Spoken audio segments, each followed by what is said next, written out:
Alasannya kenapa kamu vegetarian? Oh, kita tidak mau membunuh binatang karena kan binatang punya perasaan dan mereka makhluk hidup dan mereka juga tumbuh, ya, berkembang. Lalu tumbuhan juga sama kan? Dia makhluk hidup juga dan tumbuh. Jadi bagaimana Bapak kalau ditanya seperti ini? Tumbuhan itu tumbuh, bukan lahir. Oh iya, tumbuh. Betul. Manusia dan binatang itu lahir, punya ibu.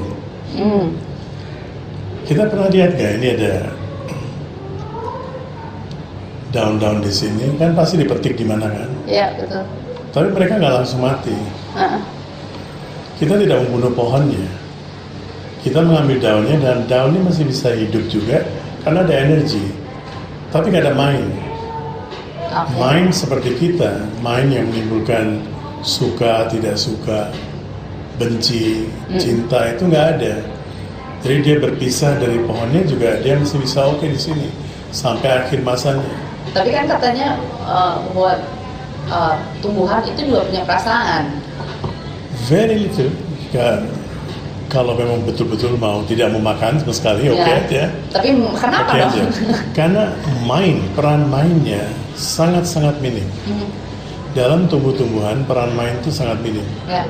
Sementara dalam manusia, binatang, mainnya cukup aktif. Saya terikat dengan ibu saya, dengan keluarga saya, dengan istri, dengan suami. Ya.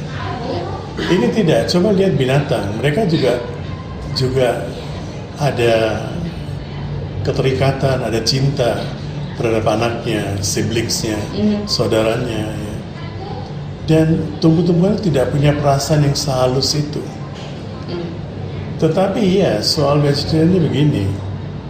Makin saya melihat, makin saya percaya bahwa kita tidak bisa memaksakan vegetarian. Kalau seseorang sudah menjadi compassionate, silakan dia menggunakan otak sendiri, mau menjadi vegetarian atau mau tetap tidak vegetarian. Ya. Vegetarian kaitannya dengan meditasi. Kalau cuma menjalankan kepercayaan atau ritual, barangkali nggak butuh vegetarian. Kenapa? Karma, hukum karma. Hukum karma, setiap orang harus menanggung konsekuensinya, resikonya. Tapi kalau kita mau jadi meditator, mau hidup secara berkesadaran, kemudian vegetarian, menjadi offspring, timbullah rasa compassion, rasa kasih. Berarti intinya sih sebetulnya menjadi vegetarian itu bukan sekedar hanya tidak memakan makanan yang hidup ya, karena tumbuhan juga hidup.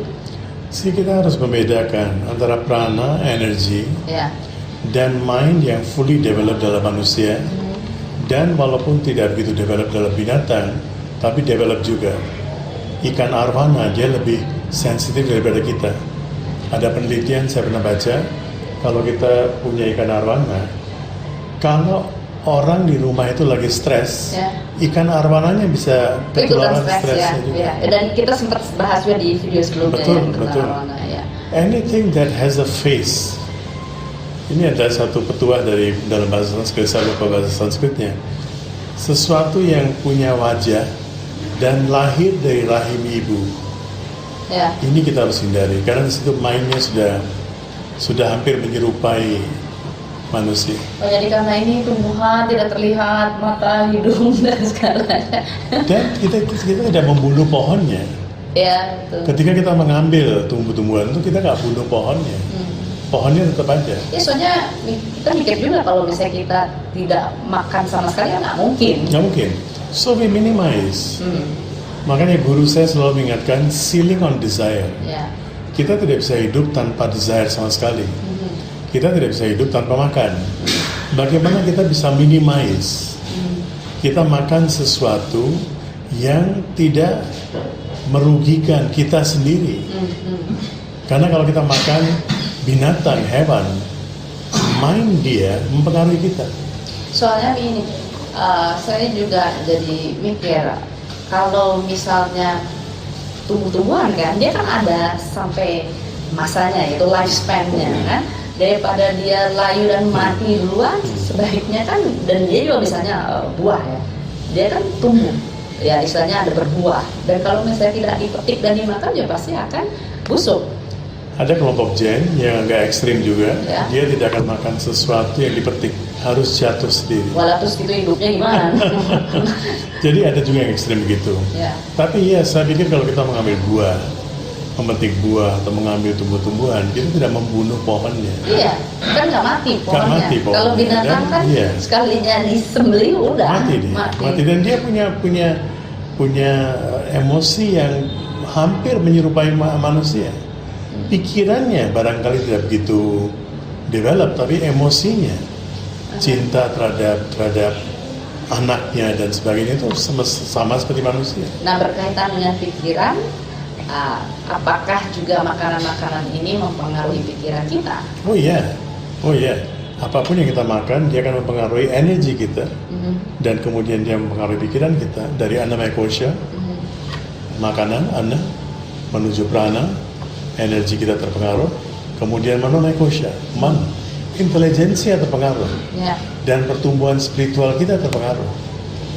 Jadi apapun yang kita makan, konsekuensinya itu silakan makan daging, pikiran kita akan lebih banyak rajasik dan tamasik. Mungkin bisa tolong dijelaskan tentang Kadang-kadang overaktif, Ya. hiperaktif, Ya.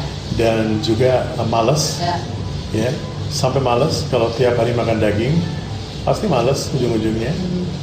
Sesekali makan daging, seminggu 2 kali, 3 kali, menjadi aktif, tapi bisa juga hiperaktif.